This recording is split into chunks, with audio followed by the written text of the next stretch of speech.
আমাদের গোয়েন্দা তত্ত্বের মারফতে আমরা যেটা জানতে পেরেছি, তারা বাংলাদেশের বিভিন্ন জায়গাগুলিতে ঘুরে বেড়াচ্ছে, কখনো নদীতে, কখনো পাহাড়ে, কখনো সমুদ্রে। তারা তাদের লোকেশন চেঞ্জ করছে। আমাদেরও ডিবি পুলিশ 4-5টা টিম গতকাল তারা অভিযান করেছে যশোরে, আজকে তারা অভিযান করেছে পার্বত্য চট্টগ্রামের কয়েকটি পাহাড়ে, এবং আমিও এখান থেকে সরাসরি পাহাড়ে আমাদের তদন্তকারী টিভির সাথে আমিও সেখানে যোগ দিব, আমিও সেখানে তাদের সাথে কাজ করব। আমি মনে করি আমাদের তদন্তকারী টিম 4-5টা টিম বাংলাদেশের প্রত্যেকটি জায়গায় কিন্তু অভিযান পরিচালনা করছে। আমি মনে করি যেহেতু আমরা প্রধান সমন্বয়ক ঘাতক দলে আমানুল্লাহকে আমরা গ্রেপ্তার করেছি, জিহাদ আমরা অন্যান্যদের গ্রেপ্তার করতে পেরেছি, আমি মনে করি আমার দৃঢ় বিশ্বাস আপনাদের যে দোয়া থাকে আমাদের প্রতি, আমরা অবশ্যই মুস্তাফিজ এবং ফয়সালকে নদীতেই থাকুক আর সাগরেই থাকুক আর মাটি নিচে থাকুক, তাকে আমরা অবশ্যই গ্রেপ্তার করব। আমরা এই পুকুরে আমরা ডুবুরি নামিয়েছি, যেটা আপনারা দেখেছেন। আমরা জেলে রেডি করেছি, জেলেও জাল ফেলাবে, পরিষ্কার করা হচ্ছে। আরেকটি পুকুরও আমরা গড়ে দেখেছি। সব কিছু মিলে আমি মনে করি সাক্ষ্য আইনের যে 27 ধারার যে একটা বিষয়, যে ওয়ালটন এসিতে ইনস্টলেশন একদম ফ্রি।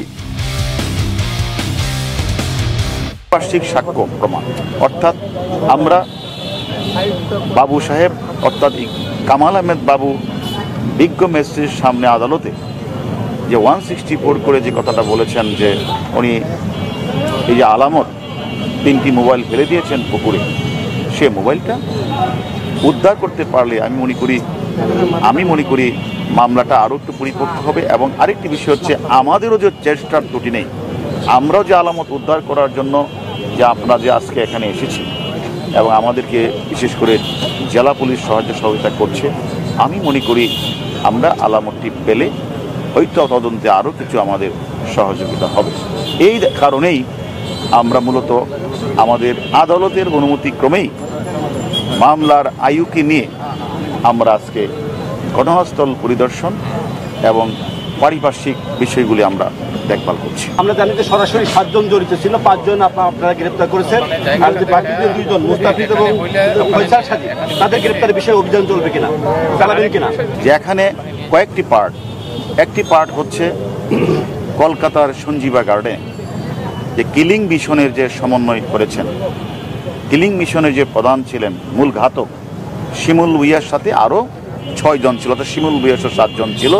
প্রাথমিক তদন্তে আমরা সেটা পেয়েছি, এবং সেই 7 জনের মধ্যে আমরা নেপাল পুলিশকে এনসিবির মাধ্যমে তথ্য দিয়ে সিয়ামকে আমরা গ্রেপ্তার করিয়েছি, নেপাল পুলিশ দিয়ে বাংলাদেশের পার্টি 3 জনকে আমরা গ্রেপ্তার করেছি, আর ইন্ডিয়ার পুলিশ তারা জিহাদকে গ্রেপ্তার করে, তার মানে 5 জন গ্রেপ্তার হয়েছে আপনারা বলেছেন।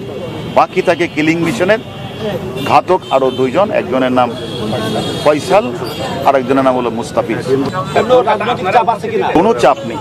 যদি চাপ থাকতো তাহলে আমরা এই অল্প কিছুদিনের মধ্যে এত বড় অ্যাচিভমেন্ট করতে পারতাম না।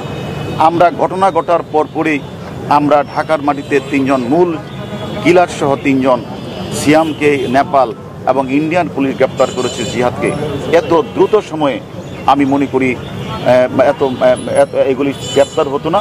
পাশাপাশি আপনারা এটাও জানেন কিনা জানি না, এই যে তার মধ্যে 4 জন বিজ্ঞ আদালতে ম্যাজিস্ট্রেটের সামনে তারা 164 করে স্বীকারোক্তিমূলক জবানবন্দি দিয়েছেন। এই স্বীকারোক্তিমূলক জবানবন্দির প্রেক্ষিতে যাদের নাম আসছে, শুধু তাদেরকে আমরা আদালতের অনুমতি জিজ্ঞাসাবাদ করছি। আপনাদেরকে একটা কথা পরিষ্কার বলতে চাই, আমরা অযথা, আমি আগেও বলেছি, আমরা অযথা কাউকে হয়রানি করব না, ডাকাডাকি করব না। তবে এটাও আপনাদের কাছে বলতে চাই, এই ঘটনার সাথে যে সকল অপরাধীরা জড়িত, কেউ হত্যাকাণ্ডে অংশগ্রহণ করেছে, কেউ মাস্টার মাইন্ড ছিল, কেউ অর্থ দিয়ে সহায়তা করেছে, তথ্য গোপন করেছে, আলামত নষ্ট করার চেষ্টা করেছে, যদি আমাদের তদন্তে যদি এ ধরনের প্রমাণিত হয় যে যারা জড়িত কাউকে, তারা যদি দোষী প্রমাণিত হয়, তাদেরকে কাউকে ছাড় দেওয়া হবে না।